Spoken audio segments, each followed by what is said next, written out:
युधिष्ठिर जी राजसूय यज्ञ कर रहे हैं इंद्रप्रस्थ में। भगवान उनके इंद्रप्रस्थ में पधारते हैं यज्ञ में। बड़े बड़े राजा, माने लगभग विश्व के सभी राजाओं को निमंत्रण दिया गया था। और वो माया से एक दैत्य ने, उसका नाम था, मायावी था वो, भगवान के आदेश से उसने ऐसी माया से बनाई थी इंद्रप्रस्थ को, जैसे लग रहा था कि स्वर्ग से भी ऊंचा स्थान है ये। तो इस यज्ञ में बड़े बड़े राजा लोग आए, जरासंध भी आया। जरासंध को ऐसा वरदान था कि उसको कोई मार नहीं सकता था, उसको एक विशेष युक्ति से ही मरवाया जा सकता था। तो भगवान ने, जैसा कि आपने सुना है, भीम के द्वारा उसका वध कराया। अब उसके बाद राजसूय यज्ञ में होता है कि अग्र पूजा किसकी किया जाए। अग्र पूजा माने सबसे पहली पूजा, सबसे ऊंचा स्थान किसको दिया जाए। तो वहां पर बात चली तो गुरुजनों ने कहा कि द्वारिकाधीश भगवान श्री कृष्ण इसके सर्वोत्तम अधिकारी हैं। यह सुनकर वहां पर एक और राजा आया था, उसका नाम था शिशुपाल। उसने ऑब्जेक्शन कर दिया, ये नहीं हो सकता, ये तो छलिया है, चोर है, ये है। रुक्मिणी जी के साथ मेरा विवाह निश्चित हुआ था, लेकिन उसने मेरी होने वाली पत्नी को भगा कर ले गया और राक्षसी विधि से विवाह किया। इसका अग्र पूजा मैं नहीं होने दूंगा। और खूब गालियां देने लगा शिशुपाल। यह रावण का अवतार था। ये जय विजय को 3 जन्म मिला था ना राक्षस होने का। एक जन्म में हिरण्यकश्यप हिरण्याक्ष, एक जन्म में रावण कुंभकर्ण, और ये तीसरा जन्म था शिशुपाल और दंतवक्र एक और था।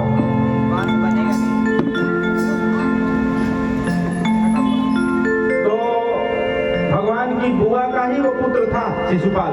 भगवान को उन्होंने प्रॉमिस दिया था अपने भतीजे से कि देखो बेटा, ये तो तुम्हारा जन्मजात दुश्मन है, पैदा होते ही तुमको गाली देता है, तो इस पर थोड़ा कृपा करना, ज्यादा इस पर कोप मत करना।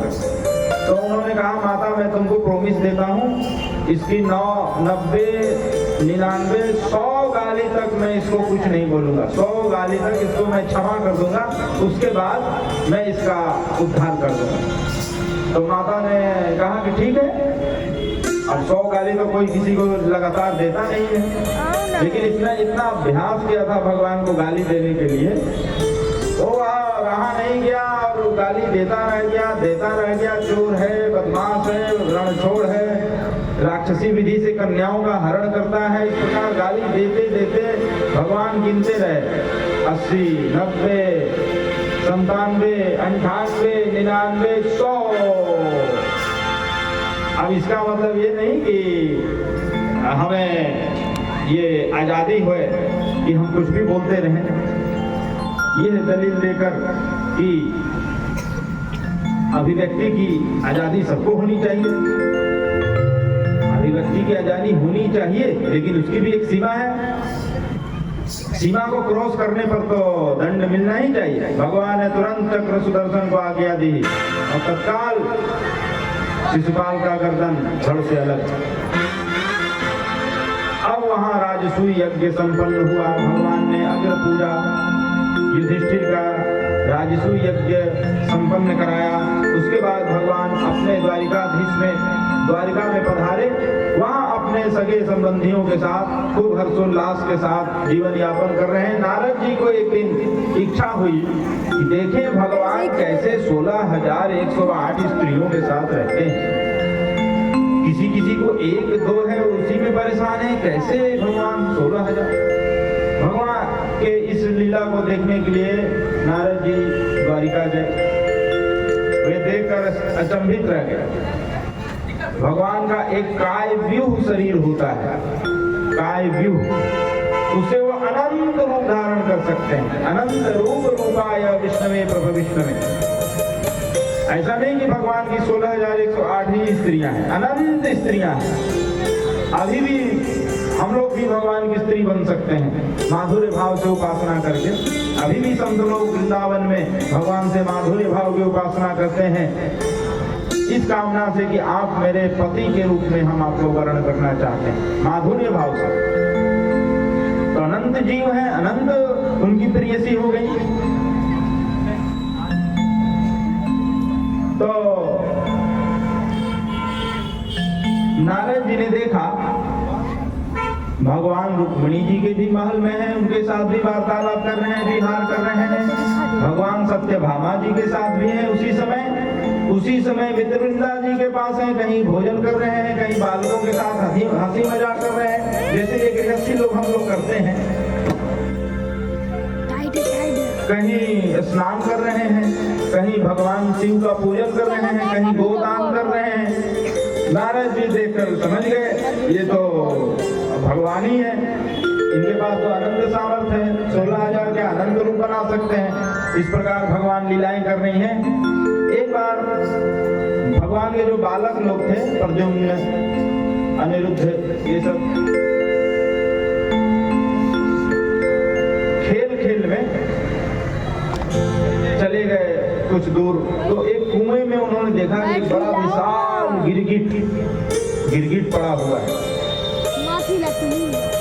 अब इतना विशाल था कि वो सब बड़े बड़े राजकुमार लोग, सैनिक लोग उसको निकालने का प्रयत्न किए, लेकिन हार गए, वह गिरगिट नहीं निकला। भगवान को बोला गया, भगवान ने स्पर्श जैसे किया, खाली उनको स्पर्श किया, छुआ, तो उसमें से एक दिव्य आत्मा निकल गई और भगवान की स्तुति करने लगी।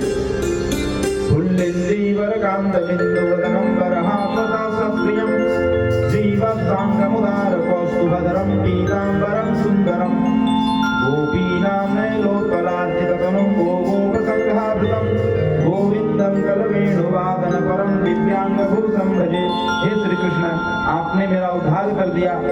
तो भगवान ने पूछा तुम कौन हो? यद्यपि भगवान सब कुछ जानते थे, लेकिन उन्होंने अपने जो वहां पर बच्चे थे उनके नाती पोते, भगवान के 16,108 स्त्रियों में सबके 10-10 बच्चे थे, सबके, और एक पुत्रियां भी थी।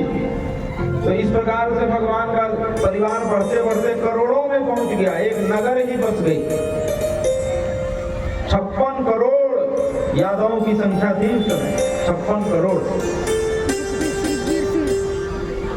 तो उस नृग ने कहा कि भगवान, मैं पिछले जन्म में राजा था और मैं इतना गोदान किया, करोड़ों अरबों को कोई गिन नहीं सकता। भले आप आकाश में तारागणों को गिन लें, लेकिन मैंने इतना गोदान किया, उसको कोई नहीं गिन सकता। तो तुम इस गिरगिट की योनि में कैसे आ गया? इतना कोई दान करे तब तो उसको स्वर्ग में जाना चाहिए। भगवान, एक मिस्टेक हो गई कि जिस ब्राह्मण को मैंने गोदान किया था, तो गलती से उसकी गाय मेरे गौशाला में आ गई, और दूसरे दिन मैंने वही गाय किसी और दूसरे ब्राह्मण को दान कर दिया। तो उन दोनों को मालूम चला कि अरे ये गाय तो मेरी है। उसने कहा नहीं, मुझे नहीं, इस राजा ने मुझे दान किया है। वो ब्राह्मण बोला कि नहीं, राजा ने मुझे दान किया है। अब ये दोनों पंचायती करने के लिए राजा के पास गए, नृग के पास। अब दोनों बड़े ही निष्ठुर, और अब राजा ने कितना भी कहा कि ब्राह्मण देवता, मैं इस गाय के बदले आपको 10 गाय दूंगा। अब दोनों नहीं माने, दोनों जिद के बैठ गए कि नहीं, मैं इसी गाय को लूंगा। अब वो राजा धर्म संकट में पड़ गए, मैं इस गाय के बदले 100 गाय दूंगा, तो भी वो नहीं मान रहे थे। वो भूनी थी, उन्होंने श्राप दे दिया। यद्यपि दान करना, शास्त्र कहते हैं कि दानम दुर्गति नाशनम, और गरुड़ पुराण में लिखा है कि अदत्त दानाच्च भवित दरिद्री। जो दान नहीं करता है वो दूसरे जन्म में दरिद्री होता है, गरीब होता है, और दरिद्र होता है तो दारिद्र्य भावाच्च करोति पापम। अब दरिद्र होगा, गरीब होगा तो पाप करेगा, उससे पाप होगा ही। चोरी करेगा, बेईमानी करेगा कि किस प्रकार मैं अमीर हो जाऊं। दान तो भूख छुदा किम न करोति पाप, भूखा व्यक्ति क्या नहीं पाप कर सकता है। तो दारिद्र भावाच करोति पापम, और पापम प्रभावम नरकम प्रयाति, और उस पाप के प्रभाव से फिर वह नरक में जाता है।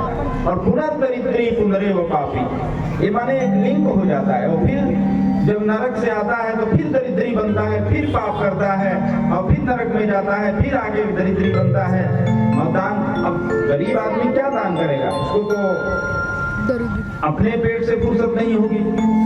तो इस प्रकार दान करना चाहिए। लेकिन कल जैसे एक प्रसंग आया था कि देशे काले च पात्रे च, इसको देखकर दान करना चाहिए कि किस समय मैं दान कर रहा हूँ और किस पात्र में दान कर रहा हूँ। वो पात्र कुपात्र तो नहीं है। हमारा धन को किस काम में लगाएगा, चावल दाल रोटी खाएगा और भगवान का भजन करेगा, कि उस पैसे से गांजा पिएगा या धूम्रपान करेगा या मदिरा पान करेगा या मांस खाएगा। अगर ये कर किया उसने, ब्राह्मण ने या सन्यासी ने, दान लेने का अधिकारी तो केवल ब्राह्मण ही होता है और सन्यासी होते हैं, साधु महात्मा। तो वो कुपात्र में अगर दान चला गया तो दान करने वाला भी नरक में जाता है और दान लेने वाला तो नरक में जाएगा ही। ग्राम शुक्र बनता है। देशे काले च पात्रे च, और स्थान भी सही होना चाहिए। ये 3 उसमें शर्तें हैं, तब वह दान सात्विक दान कहलाता है। उसका फल फिर बहुत अच्छा मिलता है, उसको स्वर्ग में मिलता है और दूसरे जन्म में भी वह धनवान बनता है और फिर वह दान करता है। इस प्रकार करते करते वो एक दिन भगवान की भक्ति भी प्राप्त कर सकता है। तब भगवान ने अपने लड़कों से कहा कि सुना, इन्होंने क्या कहा कि गलती से किसी ब्राह्मण का अपमान हो गया तो उनको गिरगिट बनना पड़ा। इसलिए मैं पुत्रों, मैं तुमसे कहता हूँ कि गलती से भी, जानबूझकर तो नहीं करना चाहिए, गलती से भी किसी ब्राह्मण को धन हरण नहीं करना चाहिए, उसे सताना नहीं चाहिए, उसका अपमान नहीं करना चाहिए।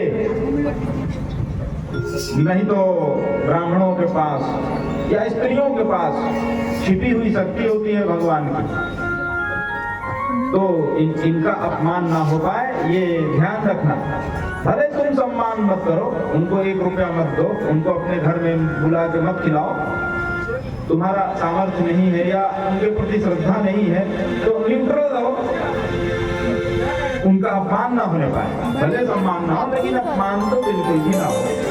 ऐसा उपदेश किया भगवान ने अपने बच्चों को।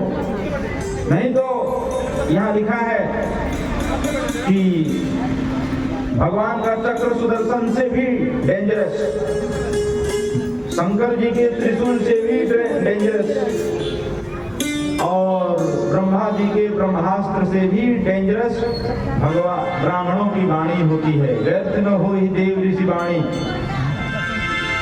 अगर ब्राह्मण ने मन में संकल्प कर लिया तो कुलों का नाश हो जाता है। इसीलिए महात्माओं का अपमान न हो, साधु संतों का अपमान न हो, ये भगवान ने अपने पुत्रों को उपदेश किया। अब भगवान के एक पौत्र थे, माने नाती, उनका नाम था अनिरुद्ध। वे अत्यंत ही सुंदर थे, भगवान के ही पुत्र थे तो सुंदर होंगे ही। वे कामदेव के अवतार थे, प्रद्युम्न जी, और उनके लड़के थे।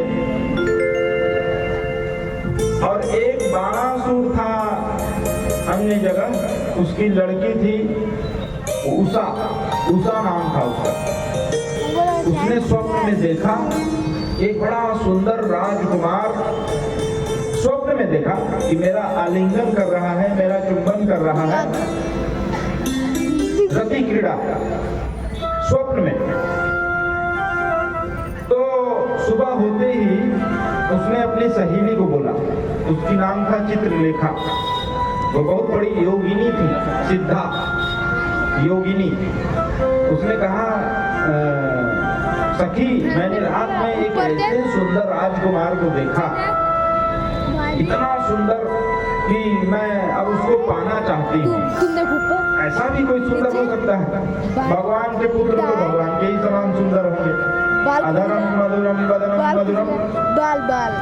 तो चित्रलेखा ने कहा, उसका नाम ही था चित्रलेखा। तो बता उसका नाक कैसा था, उसकी कान कैसी थी, उसकी आंखें कैसी थी। उसने बताया कि ऐसे थे, उसके आंख बड़े नुकीले थे, बाल बड़े घुंघराले थे, नाक बड़े नुकीले थे, होठ बड़े मधुर थे और लालिमा थी। इस प्रकार बताया उसने। तो उसने जैसा चित्र देखा था स्वप्न में, उसने वैसा ही बना दिया स्केच। अभी भी इसके पुलिस विभाग में इस तरह के होते हैं जो अपराधियों के स्केच बना देते हैं। तो चित्रलेखा ने सेम वैसा ही बना दिया। तो उषा ने कहा, हाँ इसी को तो मैंने देखा था, तो ये कौन है पता लगाओ। तो पता लगाया गया तो ये तो द्वारिकाधीश भगवान श्री कृष्ण के पुत्र प्रद्युम्न जी के भी पुत्र हैं, अनिरुद्ध नाम है इनका। अच्छा, तो द्वारिकाधीश तो बड़े शक्तिशाली हैं, उनके नगर में कौन प्रस्थान कर सकता है। तो चित्रलेखा ने कहा, तो चिंता मत कर, मैं हूं ना। चित्रलेखा योगिनी थी, उसने आकाश मार्ग से रात में द्वारिका में प्रवेश कर गई और अनिरुद्ध जी को अपहरण कर लिया और वाराणसुर के घर में लाई, महल में, और उषा के कमरे में उनको छोड़ दिया। सुबह वाराणसुर ने देखा कि इस मेरी पुत्री के कमरे में ये कौन, अनिरुद्ध। उनको बंदी बना लिया।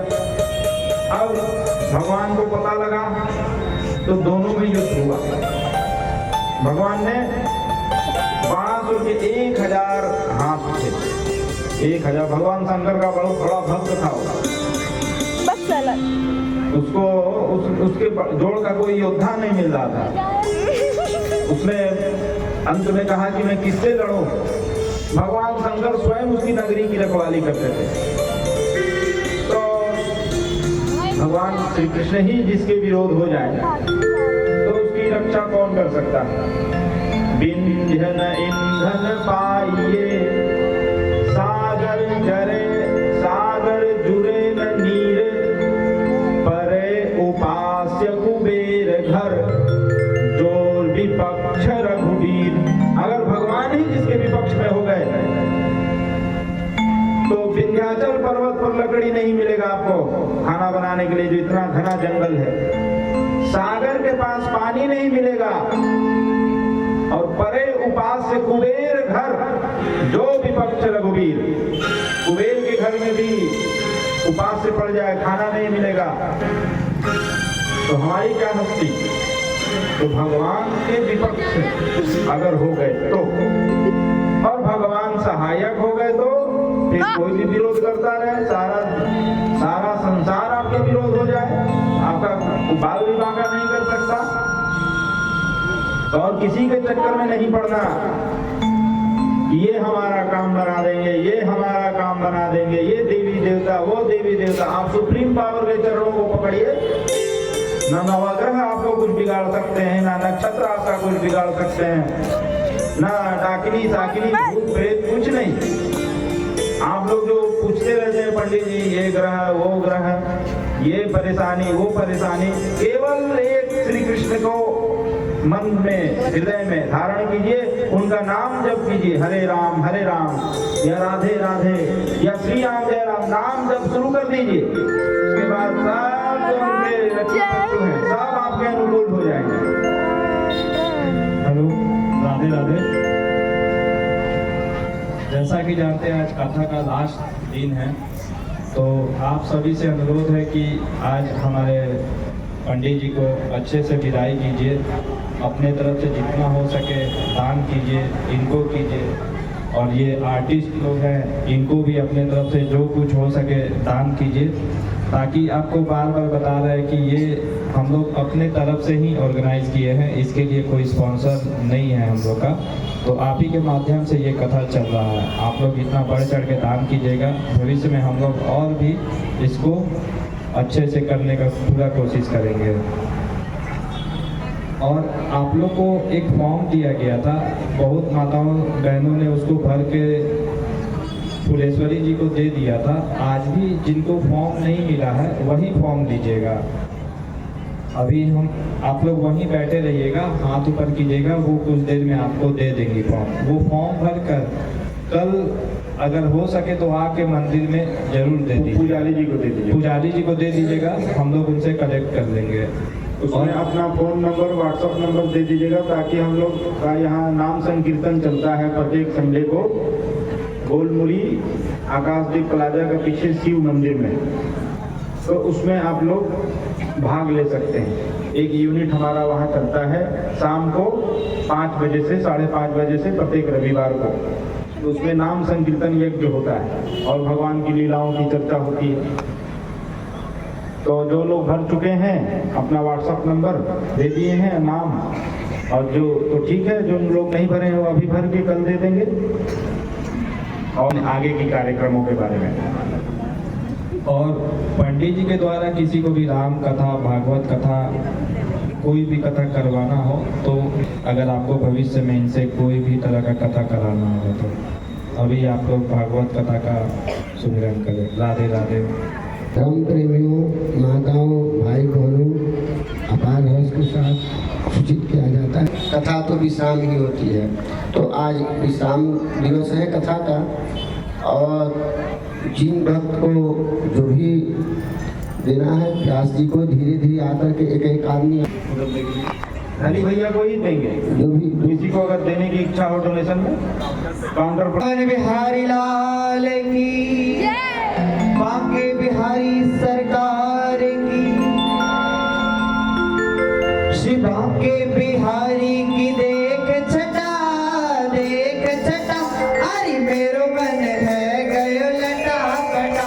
श्री बांके बिहारी की देख छटा, देख छटा, अरे मेरो मन है गयो लटा कटा, अरे मेरो मन है गयो लटा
बना ये नहीं रहे, चीटिंग कर रहे हैं।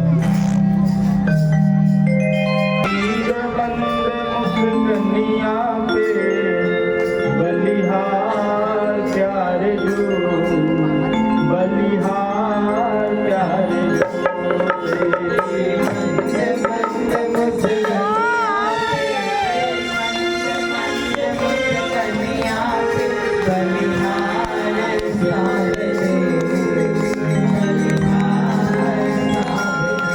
तेरी मंद मंद मुस्कनिया पे बलिहार प्यारे जो बलिहार प्यारे जो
तेरी चाल अजब मतवाली लगती है प्यारी प्यारी तेरी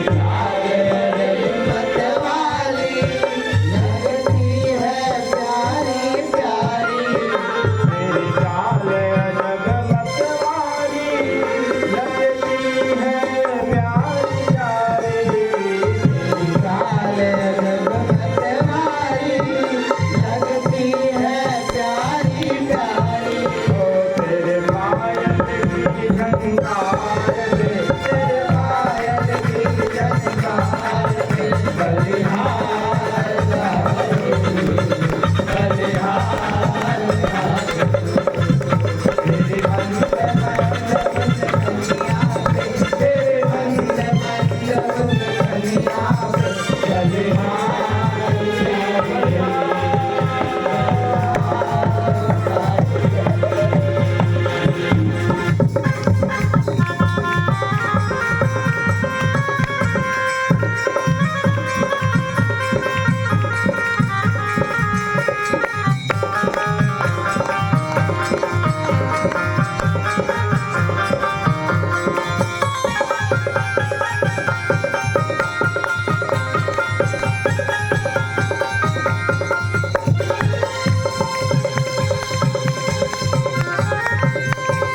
सुना है कि दीन बंधु हैं, तो दीन बंधु सुना तो है, सही बोला था।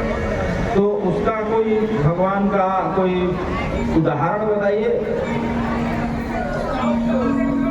जो पूर्ववर्ती जो अपने भक्तों पर जैसी भगवान ने कृपा की है।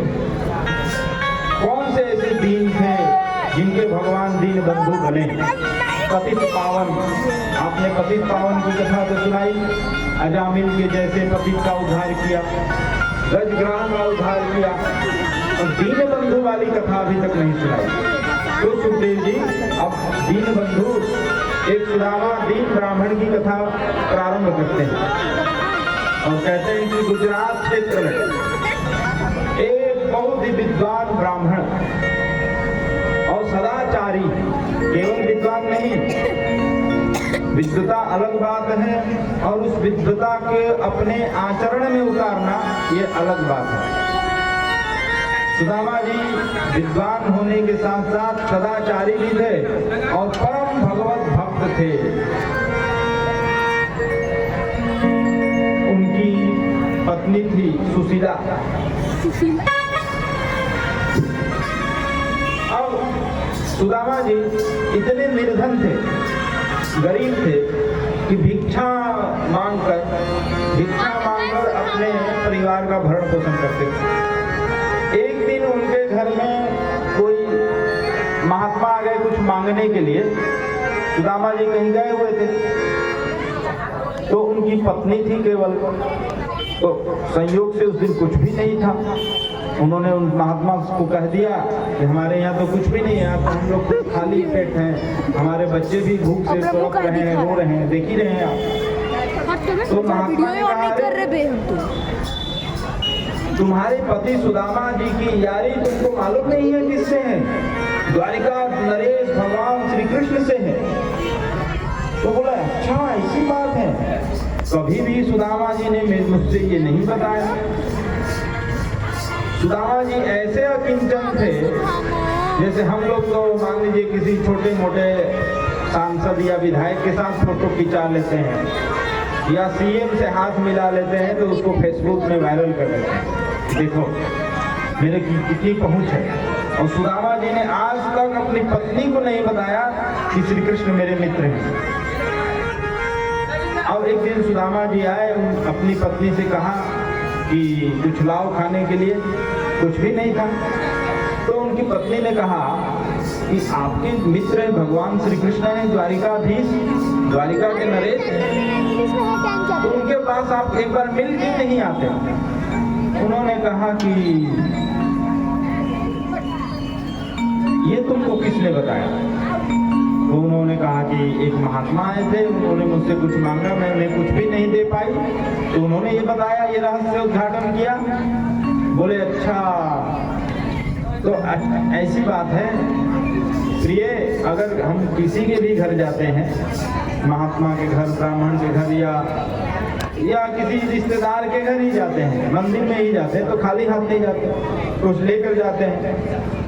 तो उनकी पत्नी ने कहा इसकी व्यवस्था मैं करूंगी, तुम तो जाओ, एक बार मिलकर तो आ जाओ, कुछ मांगना मत, भले मिलकर तो आओ। तो सुदामा जी ने कहा अच्छा ठीक है, तुम कहती हो तो मैं जाता हूँ।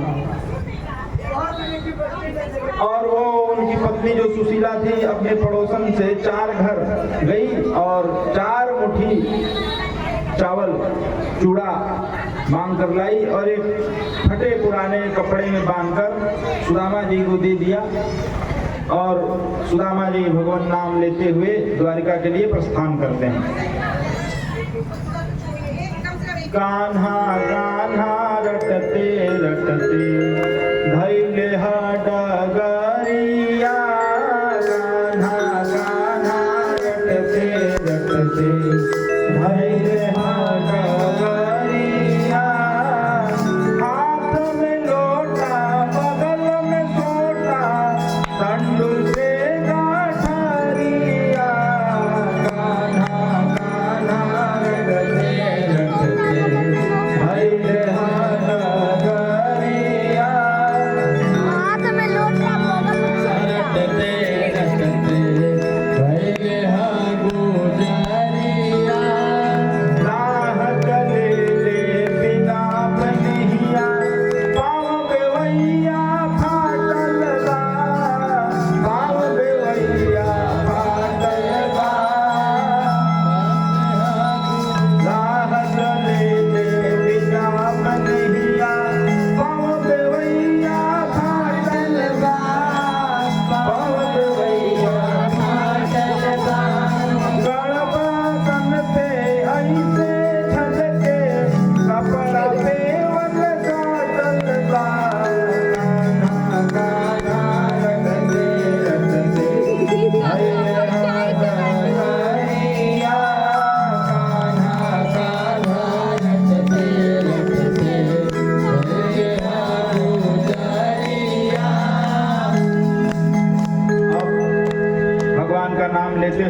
द्वारिका नगरी में प्रस्थान करते हैं और पहुंच जाते हैं।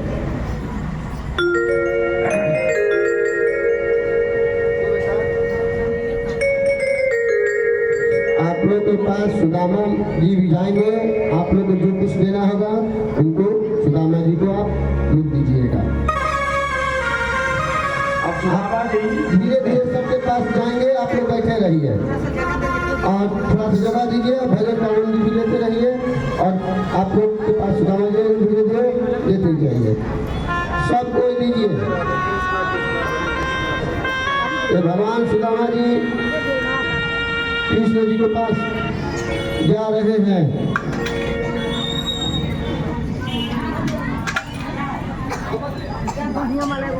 नाइकी तन पे कपड़ा है न कुछ है, तेरी भी फटी हुई है।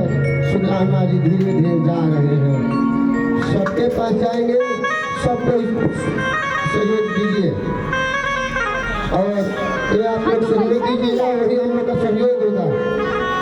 जितना अधिक से अधिक सहयोग कीजिए, दानम लोकति नाशनम। अब नगर में पहुंचकर सुदामा जी पूछते हैं कि द्वारिकाधीश कहाँ रहते हैं, श्री कृष्ण कहाँ रहते हैं, द्वारिका कहाँ है। तो नगर के निवासियों ने कहा आप द्वारिका में ही तो हैं, ये द्वारिका ही नगरी है। अच्छा, तो वे कहाँ रहते हैं? वे ये सारे महल उन्हीं के हैं, इतना बड़ा विशाल साम्राज्य। बोला हाँ, लेकिन आप चिंता मत करिए ब्राह्मण देवता, वे ब्राह्मण्य देव हैं।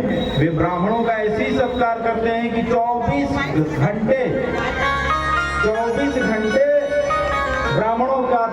ब्राह्मणों के लिए उनका द्वार खुला रहता है।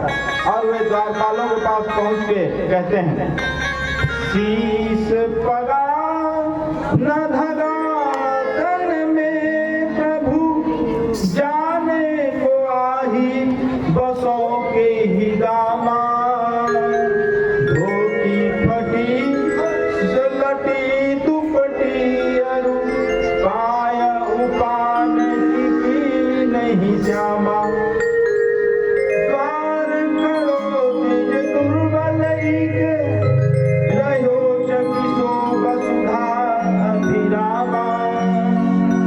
पूछत दीन दयाल को धाम, बतावत अपनो नाम सुदामा। अरे पालो कन्हैया से कह दो, अरे द्वार पालो कन्हैया से कह दो, इधर पे सुदामा प्रभु आ गया है, इधर पे सुदामा प्रभु आ गया है। भरने न जाने कहाँ से भटकते भटकते, न जाने कहाँ से तुम्हारे महल के करीब आ गया है, तुम्हारे महल के करीब आ गया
लगाया गले से सुदामा को सुनते ही गोरे चले आए मोहन लगाया गले से सुदामा को लगाया गले से सुदामा को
प्रसन्न होने दो। भगवान ने जैसे ही सुदामा उनके द्वारपालों ने कहा कि एक ऐसा अकिंचन ब्राह्मण आया है, हमारे नगर में तो ऐसा ब्राह्मण हमने कभी नहीं देखा, हमारे नगर में तो बड़ी संपन्नता है, इतना गरीब ब्राह्मण कैसे हो गया, क्या हुआ?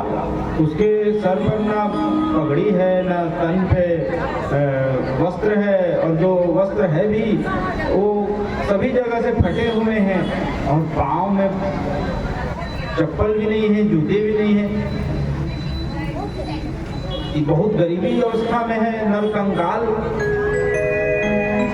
तो क्या नाम बताया उसने? सुदामा। ये सुनते ही भगवान विह्वल होकर दौड़ने लगे। तो रुक्मिणी जी ने देखा, सत्यभामा जी ने देखा, ये कौन आ गया भाई? अपना पीताम्बर भी गिरा दिया, अपनी चरण पादुका भी नहीं पहनी और उनसे मिलने के लिए आतुर होकर दौड़ रहे हैं, अपने अंगरक्षकों को भी साथ में नहीं लिया।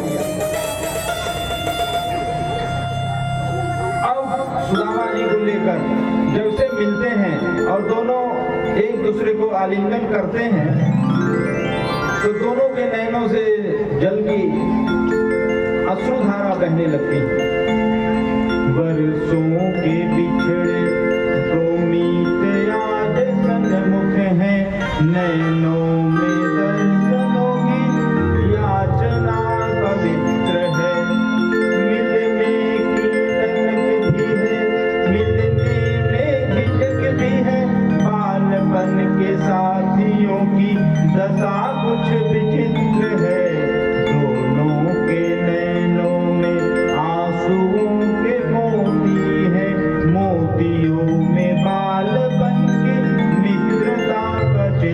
है छोटा बड़ा ऊंच नीच राजा रंग कोई नहीं, प्रेम की धरा पे मित्र केवल एक मित्र है। प्रेम की धरा पे मित्र केवल एक मित्र है। अब दोनों खूब प्रेममयी आलिंगन के साथ मित्र भेंट कर रहे हैं। सुदामा जी को भगवान ने अपने सिंहासन पर बैठाया। अपने सिंहासन पर तो महाराज किसी को नहीं बैठाते। अब रुक्मिणी जी सोच रही हैं, सत्यभामा जी सोच रही हैं, ये कौन स्पेशल व्यक्ति है भाई, अपने सिंहासन पर इनको बिठा दिया।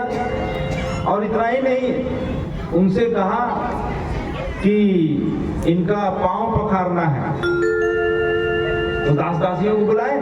नहीं, दास दासियों को नहीं, मैं अपने हाथों से इनके पांव को पखारूंगा। जाओ गंगा जल लेकर आओ। अपनी रानियों का आदेश दिया। फिर भगवान सोचते हैं कि गंगा जल यद्यपि सबसे पवित्र तो है, लेकिन वो भी मेरी चरणों से ही निकली हुई है। मेरी चरणों की धोवन ही तो गंगा जल है, जो सबसे पवित्र हम लोग मानते हैं जिस जल को। मैं अपने चरणों को देवन से ये ब्राह्मण विप्र वर्ग का मैं चरण पखारूं नहीं। तो क्या करते हैं? देखी सुदामा की दीन दशा, करुणा करके करुणा निधि रोए। पानी परात को हाथ छुओ नहीं, नैनन के जल से पग धोए। इतना अश्रु बहने लगा उनकी दशा को देखकर कि अब किसी की आवश्यकता नहीं पड़ी। रुक्मिणी जी ने जब पानी लाया गंगा जल तो उन्होंने कहा रहने दो, वहाँ पर अश्रुधार से ही इनका चरण का पखारना हो चुका। अब सुदामा जी के चरणों को जब भगवान पूछते हैं तो देखे हैं इनकी पैरों में विवाही फटी हुई है और जगह जगह कांटे चुभे हुए हैं। भगवान उन्हें अपने हाथों से निकालते हैं और जब निकालते हैं तो रक्त की धारा बहने लगती है। इस प्रकार भगवान भाव विह्वल हो जाते हैं। नमो ब्रह्मण्य देवाय गो ब्राह्मण हिताय च। भगवान का नाम ही है ब्रह्मण्य देव, उनका अवतार ही होता है गो ब्राह्मणों की रक्षा के लिए।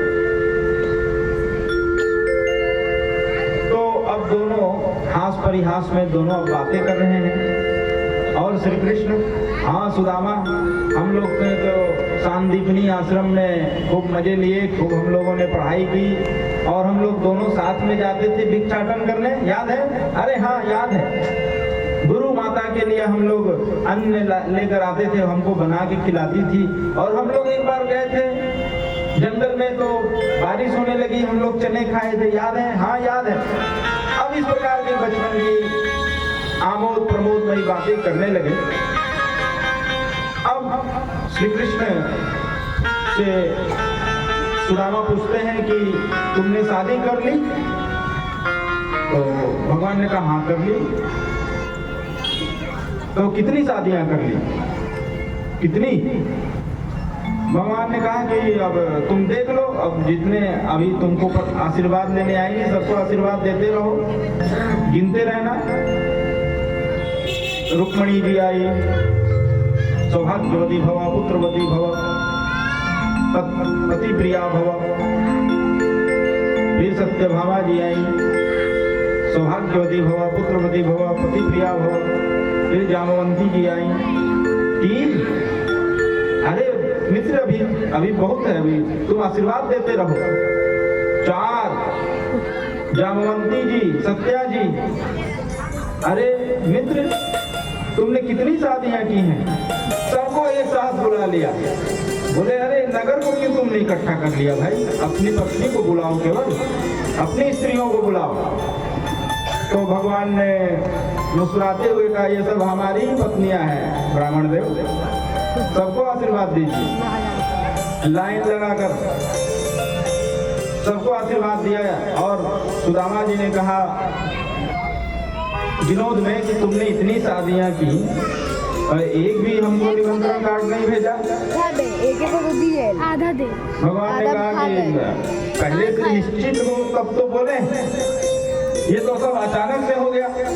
भाई साहब मैंने तो राक्षस को मारा इनको आजाद करने के लिए, तो इन्होंने कहा मैं अपने आप को आपको समर्पित करती हूँ। एक भी शादी मेरा पहले से निश्चित नहीं था। अब तुमने भाभी जी, तुमने तो मेरी सारी रिपोर्ट ले लिया, तुम अपना रिपोर्ट बताओ। भाभी जी ने क्या भेजा है मेरे लिए? अब सुदामा जी बड़े संकोच में हो गए। वो पोटली जो चावल की थी वो ऐसे तब से लगा के रखे हुए, निकाल नहीं रहे। भगवान ने कहा अच्छा कोई बहुत बढ़िया चीज दिए, मिष्ठान, जो तुम छुपा रहे हो मुझे दे नहीं रहे, अकेले अकेले। अब वो तो संकोच से नहीं निकाल रहे हैं, सारी रानियां हंस रही हैं वहां पर। अब ये दोनों मित्र में अपनी हंसी ठिठोली करते हुए भगवान ने उनसे छीन लिया।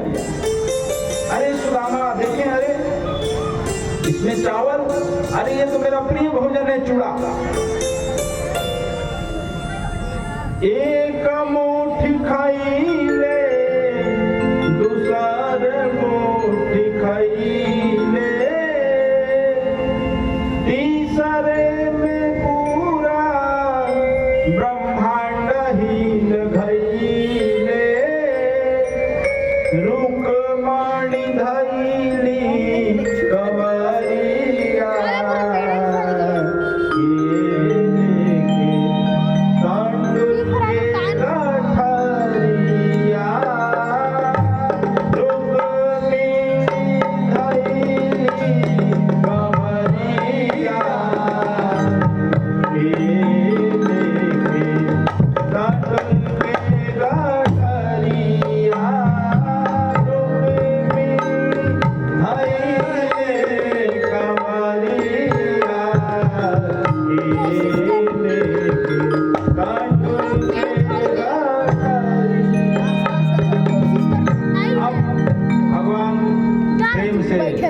चावल खा रहे हैं, चूड़ा।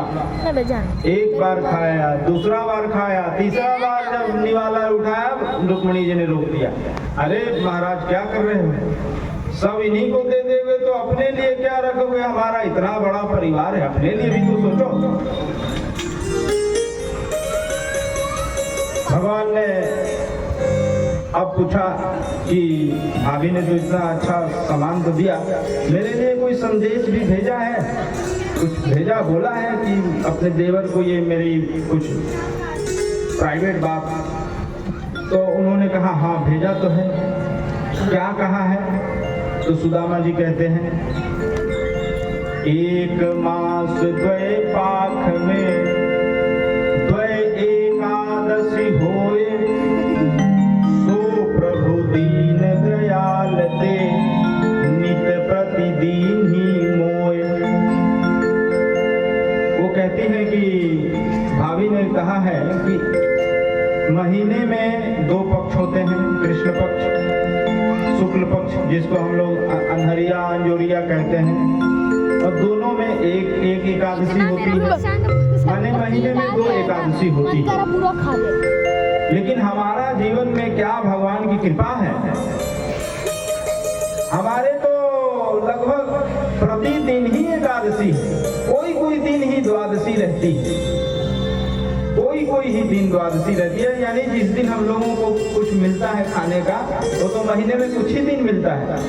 और हमारा क्या सौभाग्य है, महीने में लोगों को 2 ही एकादशी मिलती है, हमें तो इतनी एकादशी मिलती है। ये संदेश दिया। अब भगवान मन में भाव विभोर हो गए, भावावेश में चले गए, तो उन्होंने मन ही मन, कुछ बोला तो नहीं, लेकिन मन ही मन संदेश पहुंचा दिया सुशीला भाभी को। और क्या कहा, होनी सी तो हो गई, फिर नहीं ऐसी होए, भाभी तेरे भवन में नित द्वादशी होए। उन्होंने कह दिया, हालांकि सुदामा जी से नहीं कहा, लेकिन उनको संदेश मिल गया कि अब एकादशी नहीं होगी तुम्हारे यहाँ डेली, अब नित्य द्वादशी ही द्वादशी होगी। अब सुदामा जी के वहाँ रहते बहुत दिन हो गए, अब विदा लेते हैं। तो विदाई में तो भगवान की ऐसी लीलाएं ही हैं जिसको कहते हैं टेढ़ी। ललित त्रिभंग ललित, उनका आकार ही है 3 जगह से टेढ़े, उनका सारी लीलाएं भी टेढ़ी मेढ़ी रहती है, कोई भी काम सीधा नहीं करते। अब वे विदाई होने लगी, सुदामा जी सोच रहे हैं क्या बोलूं इनसे, क्या मांगूं, मैं तो अकिंचन हूँ, मैं तो संतुष्ट हूँ, ये सब जानते हैं, मुझे तो कुछ भी नहीं चाहिए। लेकिन मैं जब घर जाऊंगा तो सुशीला को क्या कहूंगा कि तेरे मित्र इतने धनाढ़ थे, इतने महाराजा थे, साम्राज्य थे, चक्रवर्ती थे, और तुम क्या लेकर आए थे, क्या लेकर आए हो। अब संकोच में सुदामा जी कुछ भी नहीं बोल रहे हैं। अब जब द्वार तक छोड़ के आ गए, द्वार तक पहुंच गए भगवान सखा को लेकर, तो उनसे कहा कि अब की बार सुदामा जी जब आना तो भाभी को लेकर आना। अब सुदामा जी समझ गए ये तो अब अंतिम हो गया, अब तो भगवान यहाँ से लौटने वाले हैं। अब ये मन मार कर वहां से चल दिए। बीच में सोचते सोचते कि अब सुदामा को क्या जवाब दूंगा, सुशीला को क्या जवाब दूंगा। अब जब अपने नगर में पहुंचे तो क्या देखते हैं कि जहां उनकी झोपड़ी थी वहां महल बना हुआ है। अब उन्होंने सोचा, ये तो डर गए बेचारे कि हमारे नहीं रहने से किस बिल्डर ने हमारे झोपड़ी पर अधिकार जमा लिया और बिल्डिंग बना के बेच दिया। हम लोग तो कमजोर व्यक्ति हैं, ये लगता है कोई बाहुबली ने ऐसा काम किया है। लेकिन योगी राज में तो ऐसा नहीं हो सकता। तो जब उन्होंने देखा ऊपर अटारी पर, तो सुशीला जी उनको पुकार रही है बहुत ऊंची अटारी से कि पतिदेव पतिदेव।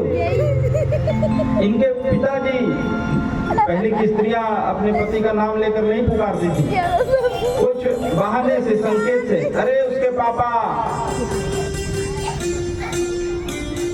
अरे तात, कुछ भी संकेत से कहती थी। अरे ओ जी सुनते हो, अभी के स्त्रियों जैसे नाम लेके पुकारती हैं, उस प्रकार नहीं। गुरु का, पति का, अपने ज्येष्ठ पुत्र का, ये अपनी पत्नी का भी नाम लेके नहीं बुलाना चाहिए।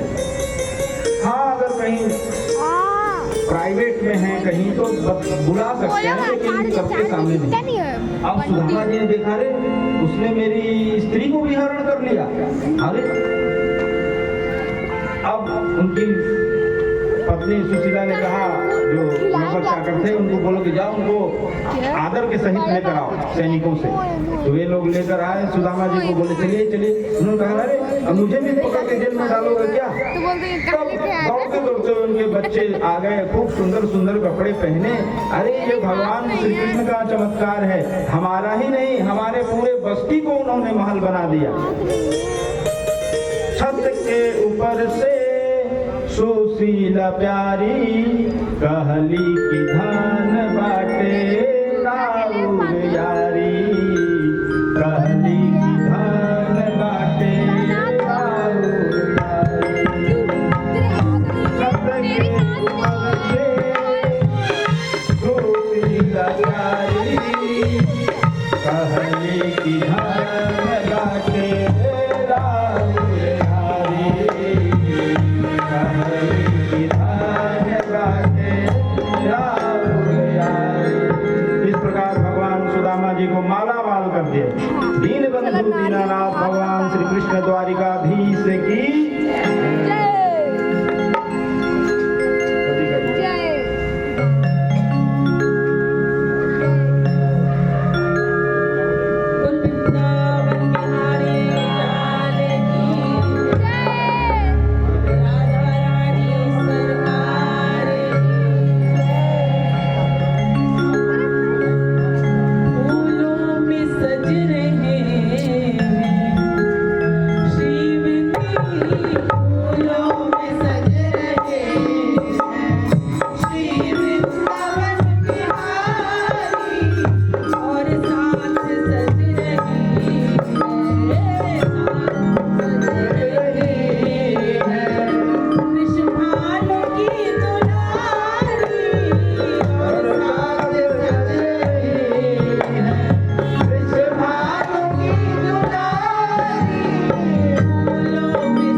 हमारे बीच में समाज सेवी आनंद बिहारी दुबे जी आए हैं। पंडित जी को माल्यार्पण किए, पंडित जी चंदन दिए। धन्यवाद सर आने के लिए। श्री आनंद बिहारी दुबे जी समाज सेवी हैं और कांग्रेस के वरिष्ठ नेता हैं और अपने नगर समाज के लिए इन्होंने बहुत सारे काम करते हैं। धार्मिक और सनातन धर्म के उत्थान के लिए भी उन्होंने बहुत सारे कार्य किए। चलिए राधे चलिए राधे चलते बनिए राधे। अब फूल की होली होगी, आप लोग तैयारी बैठे रहिए। फिर से once more। जगत के रंग